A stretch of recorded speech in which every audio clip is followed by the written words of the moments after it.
Hi, my name is Elizabeth Banks, and I feel blessed. Aww. Wow. About being Conan O'Brien's You friend. are a terrific actress. Thank you. You are. That took a lot. You might be the best. The absolute best. You believed it? Everyone believed it?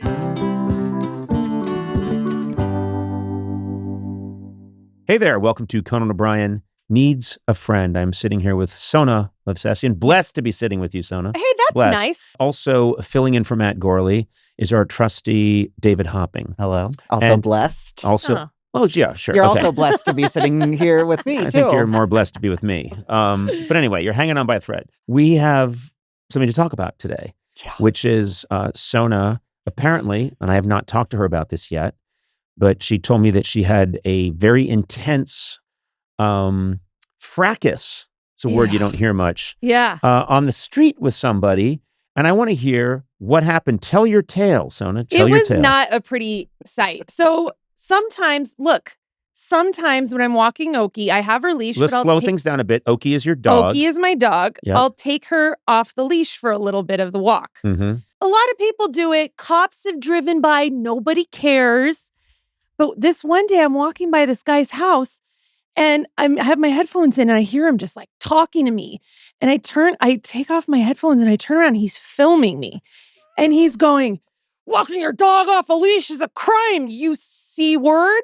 What? And then I'm not kidding. Wait, don't move past that. He called you the C word? He called me the C-word like 45 and Oki, times. not that there's, wait, what? I'm not even kidding. It was like this crazy man. And the thing is, like, I was shocked at first when I turned around, and then I turned around and I was just like, "Fuck you." And then I start screaming at him and he's yelling at me, calling me the C-word over and over and over again. And then at one point, and Oki was such a dick for this. Oh, Oki's still there. She's I thought he still had left. I thought Oki had left and had gone on a flight or something.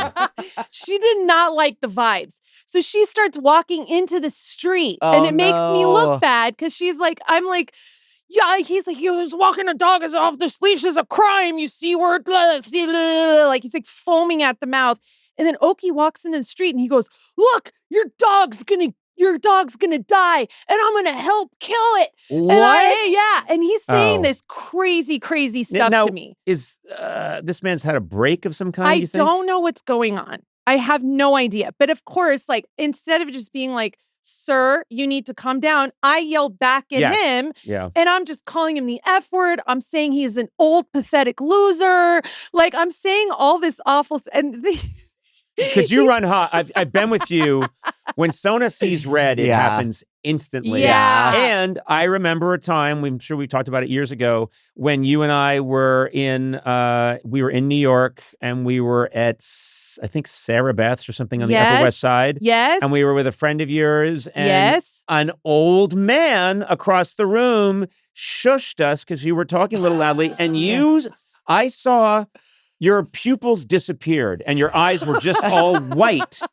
And you were like, excuse me. And he was like, "Too loud." And you were like, "You think I'm too fucking loud?" And I'm just, the whole time I'm thinking, oh, this is page 6 in the Post. Because I'm sitting here like an idiot. Yeah. And I was trying to calm you down and you only get angrier. You went a little crazy too. So this guy he yelled at the wrong person. He's matching my crazy. And he's like, and the thing is though, he's filming me. So he's in front of his door. I'm on the sidewalk. We're just standing here like they're yelling at each other back and forth. And then I'm just like, "Oh my God, where is this going? Like, where's this film going? And am I going to get canceled for being ageist?"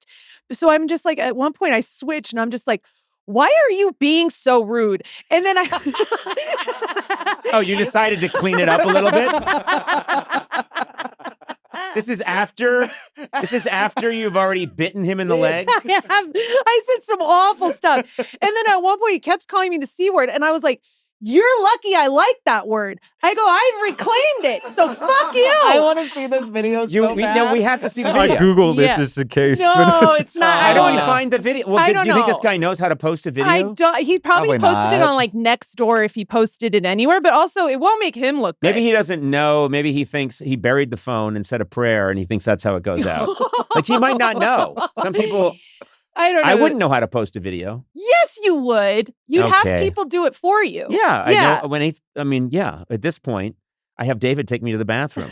I'm going to find the guy and I'll post the video for him. Oh my God. But I Oh mean, my God. That would be a great video to see. But it is upsetting that he called you that. Yeah. He called me I've never heard that word come out of a man's mouth that many times.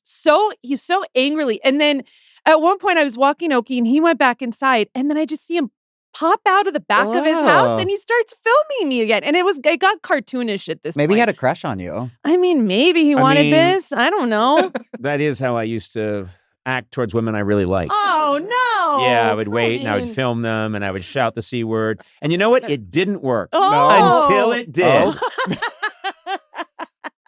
Liza said, I love this man. Aww. He speaks his mind. That's intense. It was intense. So how far away do you live from this guy? He's like around the block from me. So what are we going to do? So here's then what happened. I went home and I told Tack what happened. And Tack got really upset. Sure. And Tack's like old school. Like, you can't say stuff like that to my wife. And so I was like, let's sleep on it. I bet it's funny tomorrow. And it was. So you both gummied up. So we both gummied up. Like, he can't talk to my wife that way. Let's take a gummy and do tropical fruit. Snore, snore, snore, snore. Hey, where were we? Oh, yeah, that guy. Let's get him. So then the next day, we're at home. We drop the boys off at school. We come back home and I'm just like doing stuff. And I didn't hear from Tack for a minute. And then I heard the door open and he came back and he's like, I talked to the guy. Oh, wow. And I'm like, what do you mean you talked to him? And he just knocked on his door. The guy opened the door and Tack was like, if you ever talk to my wife like that or threaten my dog, I'll have you arrested for assault. And then he walked away. And then the guy started being like, fuck you, just like crazy yelling back at him. And then I think he went to go get his camera and then went out and started filming Tack walk away. Well, it sounds like he got the message. Had either of you seen this man before? Never saw him before. I never saw him before. But he really, we're not going to walk by his house anymore. I'm going to say something. And this just occurred to me because this is the time that we live in. Going up and knocking on someone's door like that. I know. That because we live in this era where someone can shoot you through the door and say, I was standing my ground, whatever. I don't know. I don't know that I respect what Tack was doing. He was standing up for you. I have mad respect for Tack, but I don't know if you should be doing that. I told him not to. I told him, I said that exact thing. I was like, what if he shoots you through the door? And he goes, well, then that's murder, right? And I'm like, yeah, but you'll be dead. I showed him. Tack's up in heaven. I showed you. Oh, wait a minute. I know. I think it was just eating him up inside. And also, I think that guy's all talk. I bet if I walked up to him, he'd be scared. You know what I think? I think you should assume he's all talk and keep harassing him at his doorway. Yeah. That's just my advice as a friend. This is going to be a Netflix documentary. Get him put on masks and tease him at night right at his doorstep. Yeah, my petty side kicked in and I was just like, should I just take Oki's poop and spread it all over his lawn and the front door? Should I egg his house like I used to egg houses back when I was in high school? But then I slept on it. And then the older mother version of me kicked in and was like, you know what? Let's let this lie. She sent her kids up. I would stay away from this guy. And if anyone harasses him, it should be me. And it should be done in a way that we can monetize for the show. Okay. Get the clicks. Oh, that's nice. Do you know what I mean? Good way to resolve it. Yeah. What the fuck? Well, I was just Did you make a big noise over there, Billy? I dropped my pen, but I was going to. He's got pots and pans over there. He's like the sound effects guy in a drive time show. I'm making bang, bang, bang, bang, bang. I'm making some of my podcast goulash. No, I was going to say we could Scooby-Doo it and make him think his house is haunted. I think either go in it. No, I'm just saying. Well, you're saying dress up in masks and stuff. If we could engineer a way for you to be shot through the door. Then we've got something. It's just something to think about. All right. We got to move on here. Oh my God. I had so many good ideas today. My guest today is an actress, producer, and director. You know from such films as Wet Hot American Summer, Pitch Perfect, and The Hunger Games. Now you can see her in the new Peacock series, The Miniature Wife. I just adore her. I love it when she comes by. Elizabeth Banks, welcome.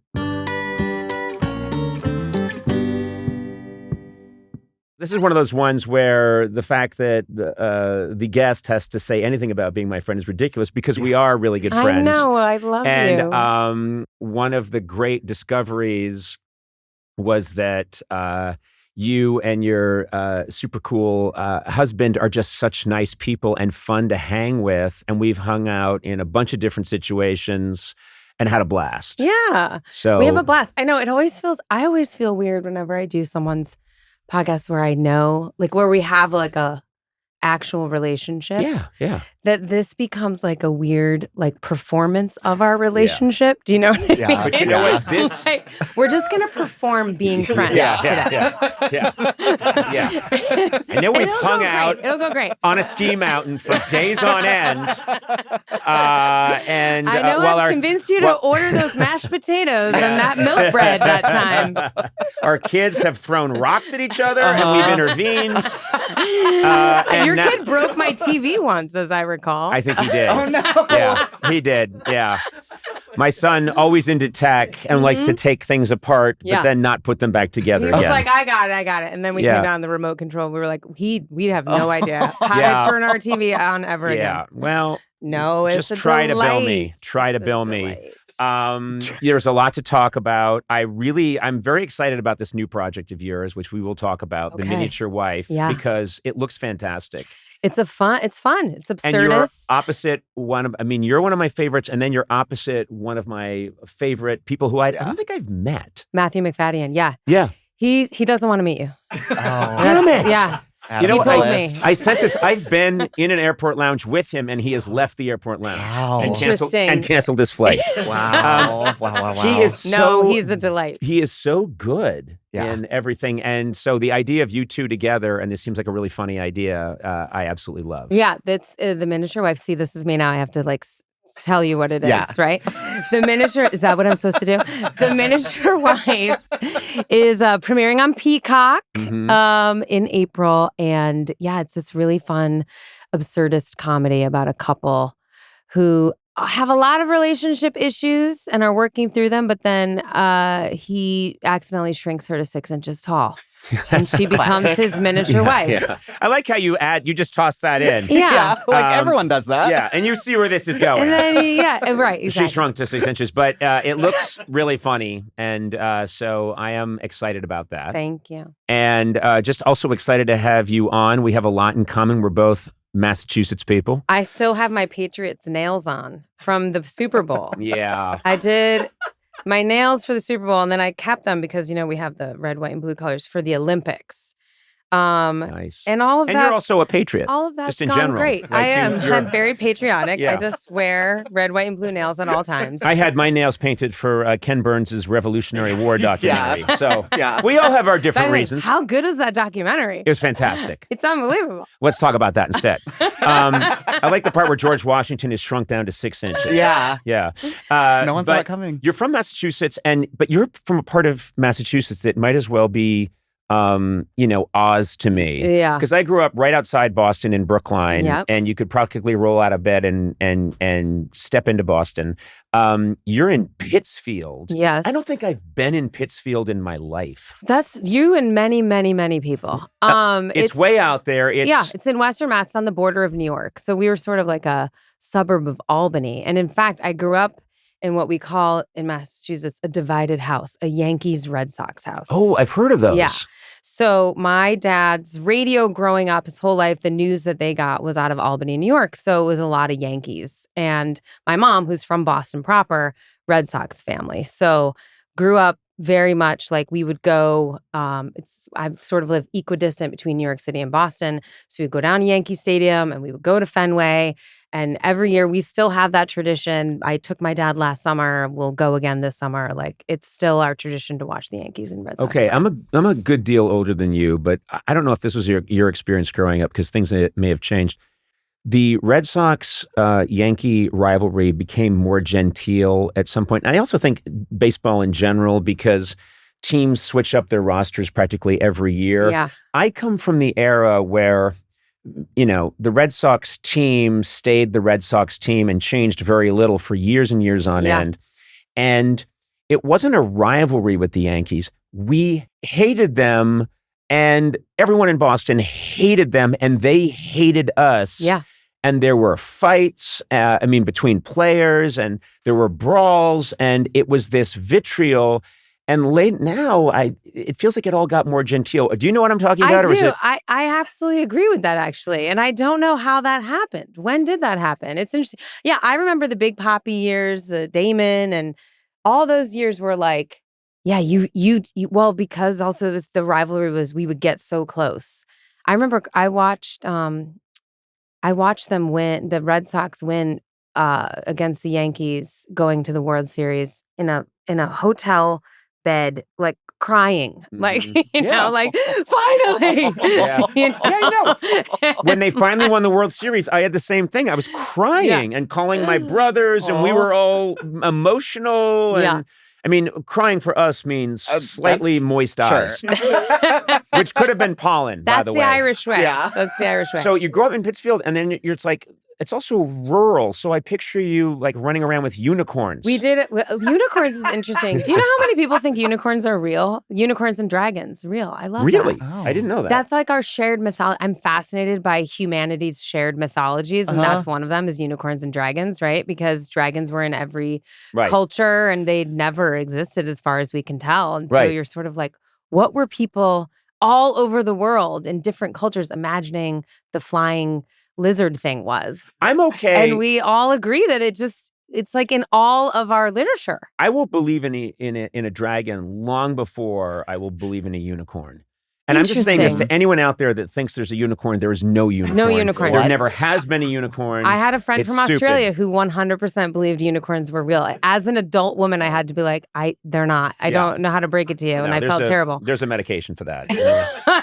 I didn't grow up with unicorns, but I did go cow tipping.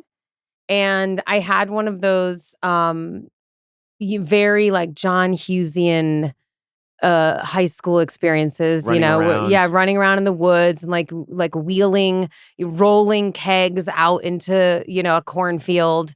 By the way, running, hiding in cornfields, hiding off the pontoon boat on the lake where we were all skinny dipping and very classic Americana. I've never been naked, so I don't know.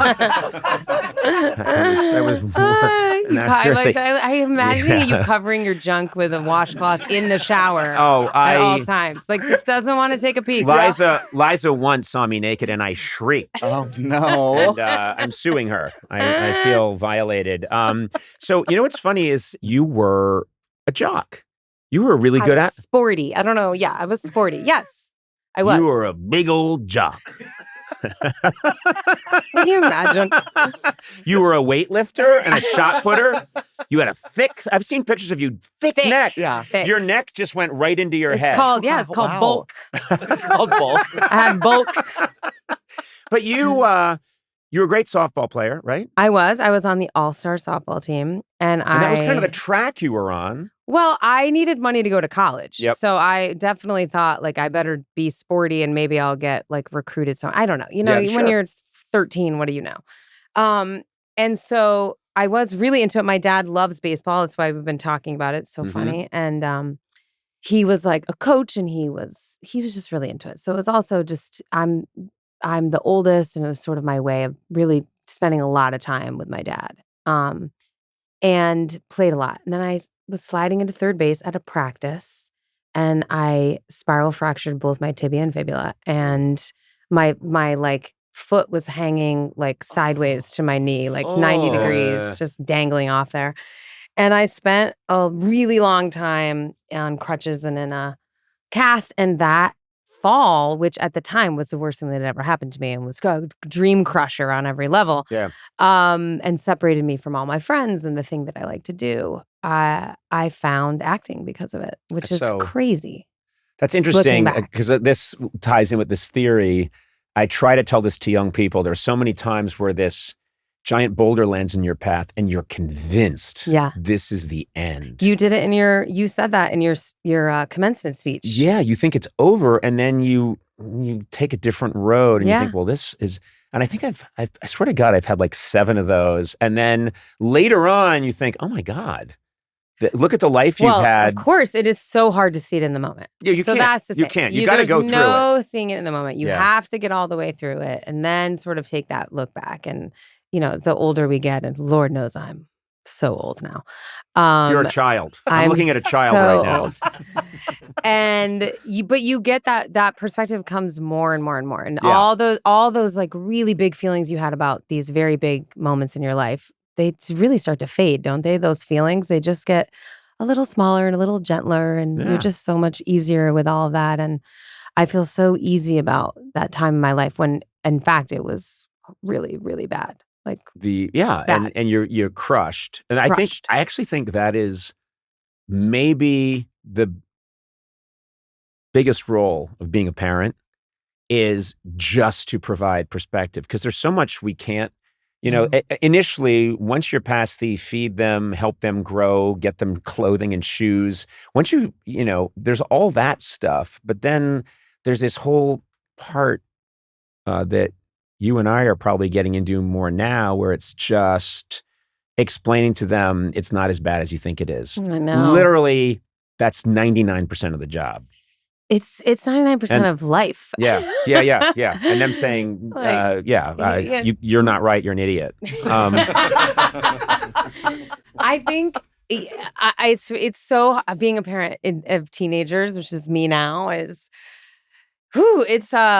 it's so hands off on so many levels, and then also like I'm really watching how and being reminded how hard it is to be a human. Mm-hmm. Like it's just so hard to be a human and function properly and take care of yourself and other people in any decent way. Yep.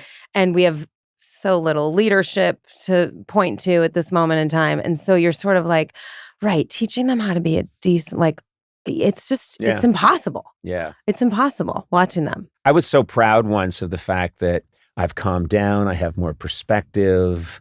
I'm slower to freak out. And I was really giving myself a pat on the back. And I was talking to my mother-in-law about it. And she was a very smart woman.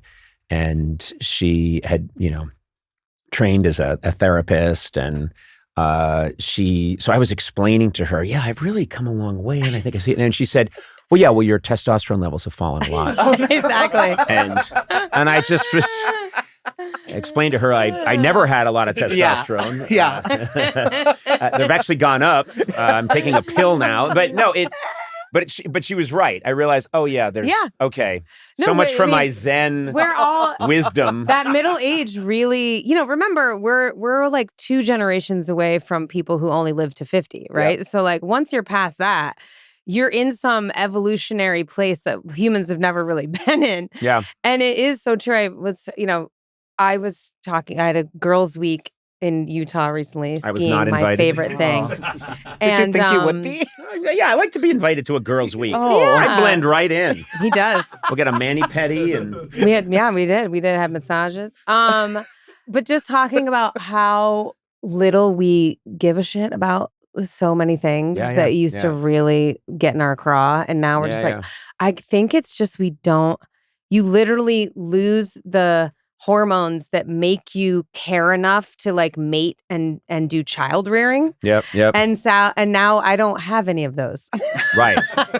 I'm like, I don't really, do whatever you want. I'll do whatever I want. Does that seem like a good plan for the next 50 goddamn years? Because really? We're going to keep this going?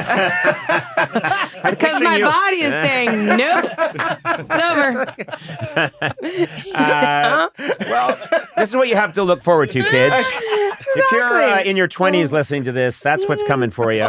You know what I love, a detail about you, which makes total sense now, is that growing up and you get into acting and the person, your role model, I was thinking, who would Elizabeth Banks' role model be as an actor? Who would she want to grow up to be? And it makes total sense, but yours was Harrison Ford. I love Harrison. I want to be Elle. Well, first of all, when people ask me, I was a real go-getter. I was a straight A student. I'm like a hard worker like you. And so really it is a work ethic thing. I just believe you get up every day and you got to do something with your time and might as well get an A in math and whatever. I don't know. Yeah. And so I've just always had this work ethic, like this engine inside me. And someone was asking me about how that fed into everything else I ever did. And I was like, I was competitive with boys, always. I think it's because the world was not made for girls. Mm-hmm. And when I looked around, I was told you can be anything you want to be. And everywhere that I looked, the boys were getting to do that. So I was just really competitive with boys my whole life. Mm-hmm. And so when people ask me who did you want to be as an actor? I'm like, I wanted to be Indiana Jones and I wanted to be Han Solo. Yeah. And I wanted to go on adventures and I wanted to have these incredible that's what I wanted. And the damsel in distress was not interesting to me. Right. And I think it really just comes down to I came into this raring to go and I want my piece. Yeah. Mhm. And if you're a woman, the men get all the pieces. So it's I don't know. It did not occur to me to not have my role model be Harrison Ford. Yeah. I mean, and also when I look at your career, yes, you have had this great on-camera career, but you really quickly, it was I'm going to be producing, I'm going to be writing, I want to be directing. I imagine that was not an easy thing for you to break into. No, it wasn't. I mean, it took a lot of planning and hard work. Definitely wasn't just luck. It was something that I was ambitious about and wanted to do. And of course, you have to be in the right place at the right time, and all those things have to line up, and you have to find the things. I think my last movie was the movie that speaks to this point the most, though, right? I feel like I was starting to get well, she makes movies with a lot of women in them. And I was like, well, then I'm going to make Cocaine Bear. Yeah. Yeah. So good. And I maintain, maybe there's one of the 3 best movie titles of all time. Oh my God. Incredible. When I heard that, first of all, I'd be up for anything that you were involved in, but when I heard that it was Cocaine Bear, I became a cocaine Don't even addled watch bear. it. You don't need a trailer. You just want to see I didn't need a it. trailer. No. We said that. We were like, it's like snakes on a plane. You know exactly what it's going to be, guys. Yeah. There's going to be a bear. It's on cocaine. I only say that to say I like surprising people. I don't like being put in a box. I feel like I still have a lot to offer. And nothing's gone the way I thought it was going to. Yeah. Well, nothing ever does. Nothing ever does. It's a kooky football play. Yeah. This was the idea, and you're going to break that way, and the hole's going to be over here, and then I'm going to throw that way, and then hike, Yeah, and then bang. Giant blitz. Everything goes to shit, and then the next thing you know, you're running through the stands with the football, and it's illegal, but you're still going, and that's been my experience in show business and in life in general. I agree. And but I love that idea that you were not having it, and you were, this is what I'm going to do. And what's interesting is, and there's no way to say this without embarrassing you, but you are a very beautiful, you're a very beautiful woman. And I imagine that people can dismiss, you know what I mean? It would be easy for people to say, here's this stunning, stunning blonde bombshell. I'm just your type. I appreciate it so much. But if you love Padma Lakshmi, I'm not for you. Do you know what I mean? I love you for saying this. I'm just saying. But I'm also come on, Conan. I just look very much like your life. Okay. I did think I was marrying you, to be honest. I didn't have contacts at the time.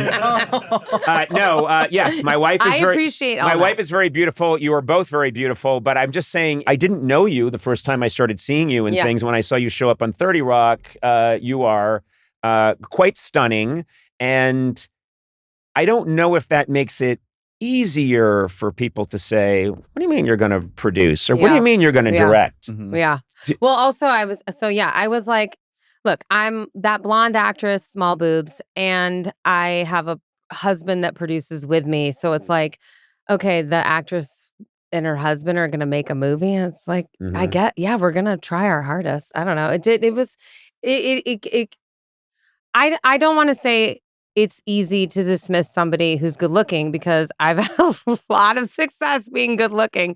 So I'll take it over over anything else every day. Mhm. I had a lot of champions. You have to do the work. Yes, And so that at is the end of the huge. day, Yep. I just put in the work, and Yep. I didn't really think about what I look like or any of that stuff. It was just I absolutely have faced a lot of obstacles for it. I was literally told by a big producer once, I just don't think men are going to follow you as a director. And I was told, like, women you just don't get action movies. Like, you're never going to be able to do an action movie. I mean, I literally had like people look me in the eye and say those things to me. Yeah. So I don't want to dismiss the obstacles, but I really, it's like what we were just saying about having a lot of grace for those moments in time. Just, they build you up and you move through it and you just do the work and put your head down, and you lead by example. That's all I've ever tried to do. Well, I would say to anybody that has played any kind of party game with Elizabeth, been in any social situation with her, been in any, seen her out in the world, I would put you in charge of the forces invading a country. I want to know more about the party I games. would like to do that. Oh, don't fuck with her. That's true. And I actually I got kicked out of playing Settlers of Catan with some friends, you guys. I don't know if you know this nerd game that I don't know everyone Settlers plays. of Catan. It's a game where you it's an older game now. It's been around for a hot minute, but essentially you have to negotiate with people for things like you're trying to build the longest road and you're trying to build a civilization. You're a settler of this island, Catan. And so you have to negotiate. And I became such a cutthroat negotiator. Like, no, you will give me that wheat because you da-da-da. And where people were just like, it's getting too intense. Oh, Right. no. Like, you can't. You're not allowed to play with these people anymore. We touched on this last time, so I won't go into it. But let's just say I was in a situation where I was playing this fun party game with kids and adults. And at one point, someone said, Elizabeth wants to speak to you. And I went, and your face had become a mask. Oh, my God. And I don't even think you were there anymore. And you were telling me what needed to happen. And you were 100% right. She was 100% right. And I was like, well, and she was like, pull yourself together, man. Here's what we're doing. And in that moment. We're trying to win. Yeah, we're trying to win. Pull yourself together. But she slapped me.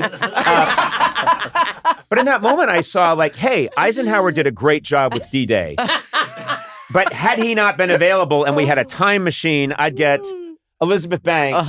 And I think we would have been in Berlin a year earlier. Oh, yeah.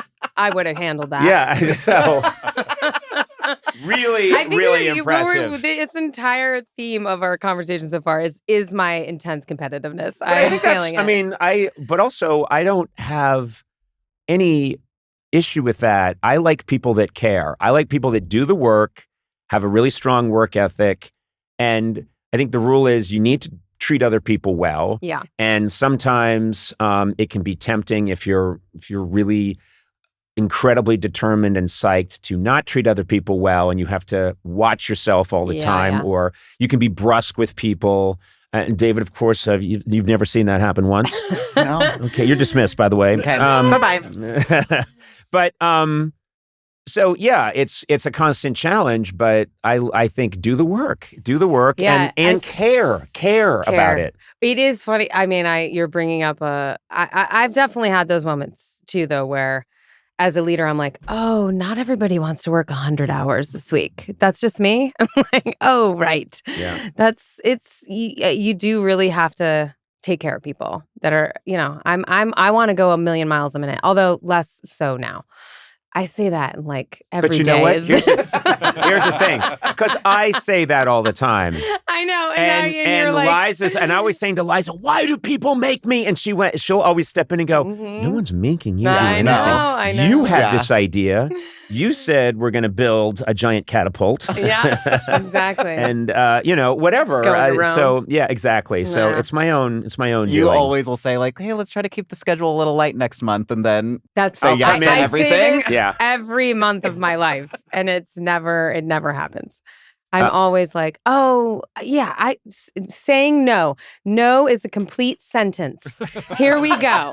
And then I'm like, well, if you can make it work with the schedule. And then someone's like, so you want to do it? And I'm like, well, I'd be interested in doing it if it works with the schedule. I think that's a worthwhile thing to pursue and do. Okay, so we're doing it. Oh, we're doing it? Oh, shit. Okay, well, I guess you scheduled it. And now I'm doing it. But then I switch into this, I'm indignant. Yeah. That someone made me do this. Yeah. And I'm like, who is it? There's no winning. Who is it, David? Why is this on the schedule that Conan builds stone wall? I'm just going to start recording every conversation. In the woods of Maine. And then just like, you wrote me a text that said I've agreed to build this stone wall in Maine. Exactly. So yeah, that's my own doing. I'm curious because you talk about this dynamic, being a woman in this industry and also trying to manage being in a relationship.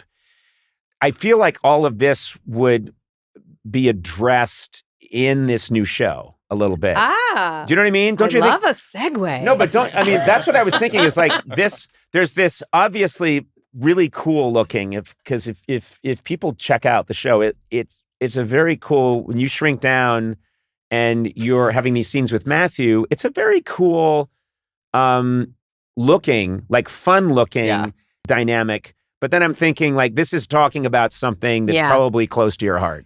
I definitely, it's based on a short story, and when I read the story, it really is about how you minimize your partner's feelings and how women generally are very minimized, and it's how culturally that happens, but also in relationships, like between in the power dynamics in a couple. And I definitely felt like it was a fun metaphor, like a very on the nose metaphor, and then also we get to really play with it because this character is very complicated and not a great person. Neither one of them are particularly great people, and you're kind of like rooting for them to figure out that they're the best version of each other when they're whole and together. The show was really technically challenged. My husband Max said that he thought it was the least mentally prepared I was for a job ever, and I think what way? He was right. I just didn't realize how technical being 6 inches tall was. I was on a green screen half the time. Matthew and I were separated. I live in a literal dollhouse, which was great. They built like a replica of my home that I live in, but he's in a real sized house, like doing everything. And then they would make these incredible life-size props. So a remote control that's 6 feet tall, bigger than me, that I like can't push, I'm trying to push buttons, and a travel-sized toothpaste that's, comes up to my chest, and a giant Chanel lipstick at one point because still got to look pretty when you're 6 inches tall. I guess patriarchy. It was really fun. My co-star becomes like a doll, like a action figure, like a guy who goes to space, and things like that. So it was really, the technical stuff was really fun and wild. At one point, I jump off of a toilet onto a plunger, and they built a life-size 30-foot tall plunger that I like wire onto and slide down.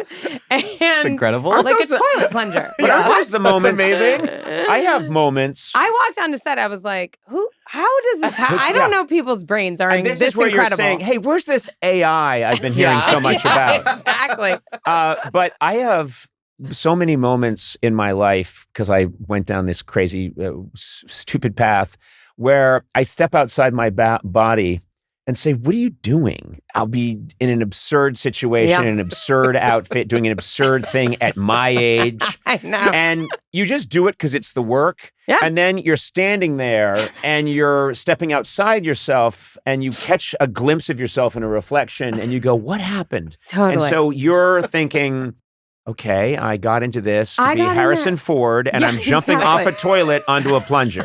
It's on a wire on a giant green screen. And by the way, so vulnerable. I've never felt this vulnerable either. I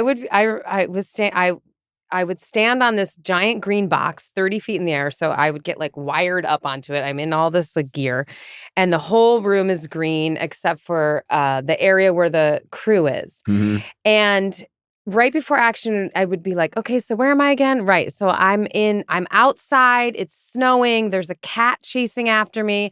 I'm going to jump off this building, which is just a curb on the street because I'm only 6 inches tall. So I'm pretending I'm on a curb on a street outside and it's snowing and there's a cat and action. And like, I have to imagine all that in my brain because I'm just seeing green and like Larry, the grip, just walking over to pour a coffee at the craft service because he's not doing anything, you know what I mean? And so I was like, what is going on? You know, and they're all just sitting in front of me. And I finally said, guys, I actually need you to bring in like some curtains or something. I can't. Right. That's too much to ask. That is too much. Alone in this space trying to imagine all of these things happening to me so I can take the audience on the journey of the 6-inch tall woman. Yeah. And watch, you know, everybody like chit-chatting over the donuts. Like, I need a curtain. I need a curtain. So they literally just slid a curtain in and slid like a 20 by in and just put everybody behind it for me. It is too much to ask when you're in those situations and someone walks in. And, you know, they're shaving or something in front of you. Yeah. You know, it's funny because I was thinking about you've had all this high profile success, but probably I'm going to guess one of the things you hear about the most is a project that at the time you thought, okay, that came and went and no one cared, which is Wet Hot American Summer. Like that's one of those projects that had all of its life later. Is that right? Yeah. It premiered at Sundance in 2001. It was one of my first films. I actually had to pick my name to be in that movie because I'm Elizabeth Mitchell. And there was already an Elizabeth Mitchell in SAG. Shout out to her. She was lovely. She was on Lost, one of my favorite shows forever. Yeah. And so I had to change my name to Banks. And I remember we were at Sundance. We thought it was just the greatest thing ever. And then no one cared. It did no business.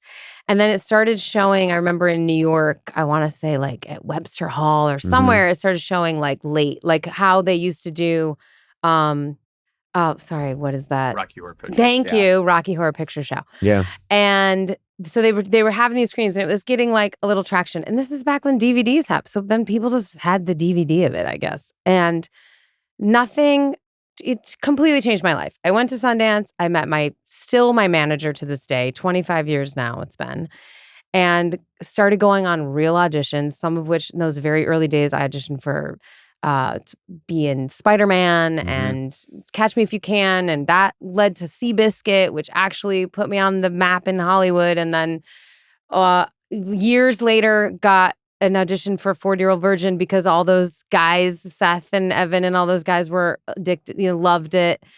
And I was in 40-Year-Old Virgin and suddenly, she's funny. And then I got 30 Rock. So like truly, and I'm still friends with David Wayne. I took him on a USO tour a while back. That's great. We literally went all over the world together, the writer-director of it. Yeah, I still to this day, I'm like, that changed my whole, I can't believe I'm part of that insane ensemble. Yeah, there are these movies that I think right after Fargo, I could be getting this wrong, but I think after Fargo, which, it's an Academy Award winning film and it's a huge deal. The Coen brothers, I think, made Big Lebowski, and people were like, what's this?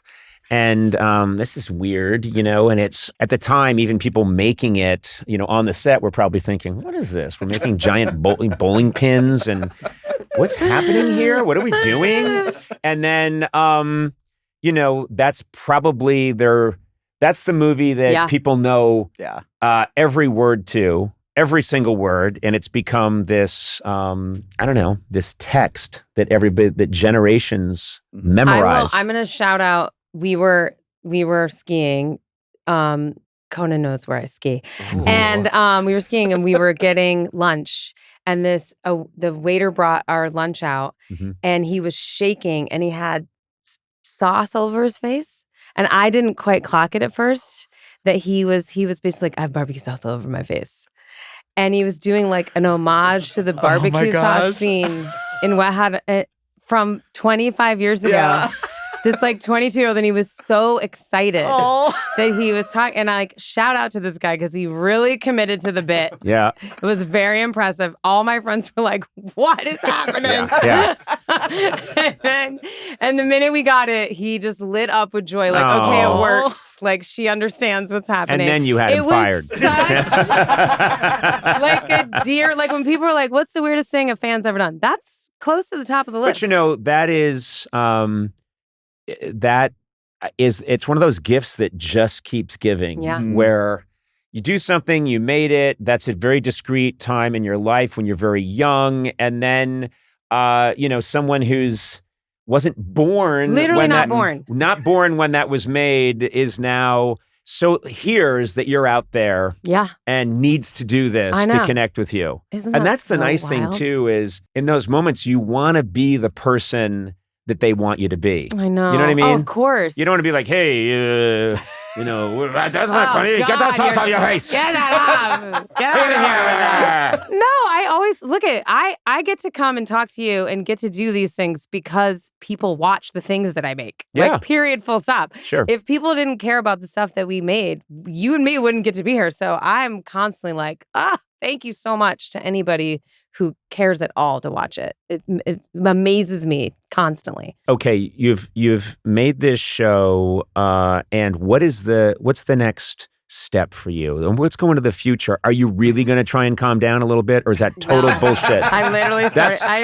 started. Because I'm not going to calm down. I was in a writer's room yesterday, Conan.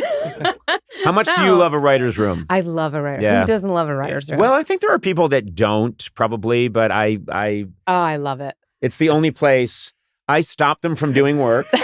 None of us know if Conan's in the office, and then we just hear a bang and a scream downstairs when he goes in the writer's room. I always kick the door open in a dramatic fashion, and they go, "Whoa!" And all of us up here are like, then well, I start he's here. doing a very over-the-top bit. Are you carrying coffees in, or why you got to kick the door? No, I don't give them anything. Right, that's okay. It's just not confirming. about giving; it's about taking. I was confused. Yeah, this is where you and I are very different.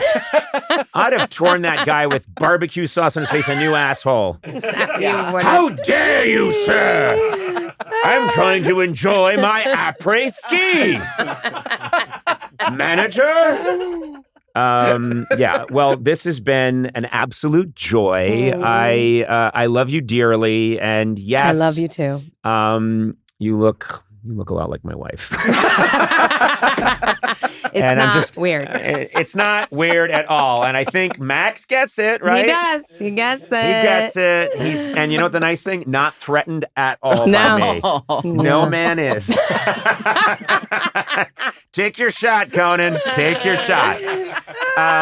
Miniature Wife on Peacock. And I've never met your co-star, Matthew Macfadyen. I'm going to tell him to come hang out with you. Well, just tell him that, because he also did a show about the assassination of Garfield. I think it's called Death by Lightning. He plays the assassin, Charles Guiteau. And I mean, that guy can be anything he wants to be. Yeah. And his American accent is really good. It's better than my American accent. I know. Yeah. Most people don't realize how British he is. Yeah, I'm kind of obsessed with him. Yeah. And so when I heard you two, I'm obsessed with you. So when I heard you two were making something together, and I checked it out, and it's really great. And Yay. So congratulations. Thank you. Please come back tomorrow. Yeah. We'll both be busy. Yeah, Apparently. exactly.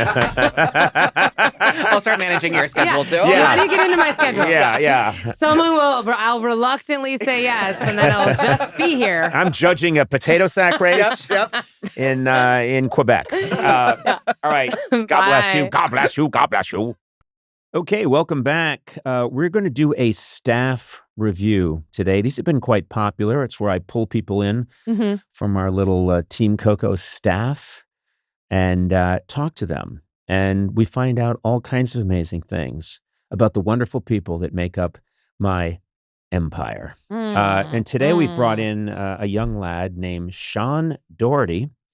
You're a senior producer. I'm a senior producer, yes. And people have said we bear resemblance to one another. A little bit, yeah. A little bit. You are tall. Yeah. Irish Catholic. Irish fella. You've got a from little Boston. From Boston. Yeah. Which part of Boston are you from? I'm from Braintree. Okay, Braintree, near Burlington. Close enough. Good. And just for Burlington. our viewers You're out Burlington. there. What's that? Oh, okay. Yeah, there you go. That clears You've it got up. a little bit of a pompadour going. Tiny bit. yeah. Was that? Did you have that going before you met I did. me? I swear to God, Okay. I did. Yeah. So I did. I promise. For the Oscars, I was shooting this bit where I'm Aunt Gladys from Weapons, and they had a stunt double stand in for me, and you will attest, David, and so will you, Sona. This stunt double looked absolutely nothing like me. And the whole time I'm thinking, why didn't we bring Sean Doherty in? I mean, you should have come in. What's that? Can I say we actually used Sean when we were building the studio as a fill-in for you with lighting and things like that. And you did test podcasts, and his were much better. He was funnier. He was faster. So anyway, you have had kind of a remarkable rise here. You started out as an intern what year? 2018, 2019. At the show? Where was the that? end of the TBS show. Yeah. I was there the last year on Warner Brothers. Yep. Okay. And what was that experience like? It was awesome. And be honest. Ruthie was my boss. She was amazing. Ruthie Wyatt, who was the from best. Our She hired social media priestess. Yes. Fantastic. Yeah. She does a lovely job, and also full of sunshine. Just Yeah. the best. Honestly. Best. I don't think anybody I'll has come in anything the negative worst to say mood, about her. and it'll just go away. There's like unicorns sprouting from her head. Yes. It's wonderful. So you're working at the show. Did you see Terrible Behavior? Did you ever see me do anything awful? Oh my God. No, everyone was so good. Everyone was amazing. I loved the Warner I'm Brothers sorry, lot. that's boring. Yeah, we need the drama. You were an here to ex- asshole. we're here to ex- Everyone sucked. There you go. There you go. No, we're trying to expose the rot Yeah. in Oh our my industry. This is a God. Oh my takedown. God. So you worked as an intern Yeah. first, and then you've just done so well. Let me tell the listeners a little bit about you, and I'm going to find a way to shit on you. I just haven't found it yet. It feels like getting called into the principal's office right now. This is like This is the part where the principal butters you up. Uh-huh. You started out really well. Yeah. In third and fourth grade, I thought you showed great promise. So as we'll I get get into that put part. down, yeah. You're now have risen to this point where you're in charge of producing Andy Richter's podcast Yes. here, Rob Lowe's podcast. Yes. And so you're dealing with those two monsters. No. You can quietly say no, but both of them, scourges on the business. And so you've done really well. And then I find out it was in the trades that you sold a God. screenplay. Yeah. Yes. So my question is, when am I getting a piece of your success? You've been a barnacle on this boat a long time, Sean. So is there a part in this screenplay for me? Oh my God, of course. Anything you want. now I you're mean, it's a high school comedy, so I don't know if there is I hate to Yes! say it, you What are might you talking have about? you might have aged out of your role. Fuck you, I'm Sean! sorry. I'm What sorry. the hell? You come in here and you tell me I'm too old to play a high school student when no one would have that take? That is ageist. It's a little concerning to just see like you hovering over the teenagers. I don't know if that would be. I think a lot of people would think that That's guy not what fits Hollywood right in. wants. Yeah. I'm still prepubescent at my age somehow. I'm so post-pubescent I came around to prepubescent again. Reverted. Horseshoe. So there's got to be I don't play a high school student, but there are adults that work at the high school. Do you think you could be principal, disciplinarian? What are you talking a about? What do you think I'm teacher? doing right now? You just said you felt like I was being called into the principal's office. If you don't find a part for me in this movie, I will sue you into oblivion. I will make up things about you. On what grounds are you going to sue him? When you reach my state of the business, which is quite high, the level that I'm at right now, I don't need reasons. I've got judges in my pockets. This is a lawsuit. Do an audition. Audition right now. You kids better cut it out. Now listen here. You nerds. There's no way you're going to win against the jocks, see? Because I'm with the jocks. And you nerds can stay up all night and work on your robot. But there's no way you beat my jocks, see? What role was This is that? very 1980s, Yeah. 1970s And then high later, school. those nerds did what? Bleep, I'm the robot they invented. I've just beat up the football team. No! I think you nailed it. I think the robot. Yeah. This is a great movie. Oh, don't tell me yours explores relationships and stuff that might really happen. That's so boring. You want robots and you want an this is uptight great. headmaster. I think you would be amazing at this. I think you've kind of sold. It takes place in Massachusetts, so this is another point for you. Yeah, perfect. I grew up in Massachusetts, not far from you. True. Yes. So you're growing up in Massachusetts. What were you interested in? What was your what did you aim for in show business, and how did you end up at this fucked up place? How did you wash up on this beach of all places? I mean, I don't know. I wanted to work in late night television, and then it died the second I came to Los Angeles. Yeah. It was just over. Yeah, it was you that killed it. But then it was, unfortunately. Late night television was thriving right up until Sean Doherty showed up with his cardboard suitcase. Gosh, I'm here from Braintree. Oh no! I'm here to see the big city. Where's the chowder? There's no chowder here. Wah, wah. Where's the Red Sox? There's no Red Sox either. Wah, wah. I don't know why you deserve all this abuse, Sean, but you do. Everyone, here's the thing that I find disconcerting. You're beloved. Everybody universally is like, oh my God, Sean is such a good guy. They're always talking to me about you. And I don't know what this is, but when I hear too much praise about one of my people, I find a way to try and break them. No. And that's what's happening You now. identify a threat from within. I get it. I could, but you look like me, but you're younger. He's better looking. He's got the leg strength. He could go. He could lift things. Wait, for podcasting? No, I'm Do you always even checking need out. leg strength? When men have too much leg strength, I want them gone because I know that they will beat me. I'm the alpha. And he could single white female you pretty easily. Oh, you could. That is what I'm planning to do. I will say the first time I ever interacted with you as a PA, you did say, we hired this young man so that if someone tries to assassinate me, this kid will die instead. Yes. At like 20 years old. You're 20. That was the first interaction. Because I had read that Saddam Hussein, you know this, right? Saddam Hussein hired all these other Saddam Husseins to look like him. Oh my God. And you know, so that if someone went to kill Saddam Hussein, there was a 9 out of 10 chance they'd get the wrong Saddam Hussein. And that made me, first of all, this is why you were hired, Sean. Yeah. We saw you. I turned down so many interns that day. And then this guy so comes much in. more prepared. How tall are you? I'm 6'4". Okay, this guy is exactly my height. Yeah. Sean is 6'4". Yeah. He's got the red hair, the pompadour. Yeah. He's got my look. And I thought, this is perfect. And that's why I kept sending you out for sandwiches, even when we didn't need sandwiches. I wanted you vulnerable. Out public, and that way you draw out the people that want to hurt Conan O'Brien. That's the first thing he got from you. That's the first conversation that you guys had with each other. I am a notorious first Hollywood celebrity interaction.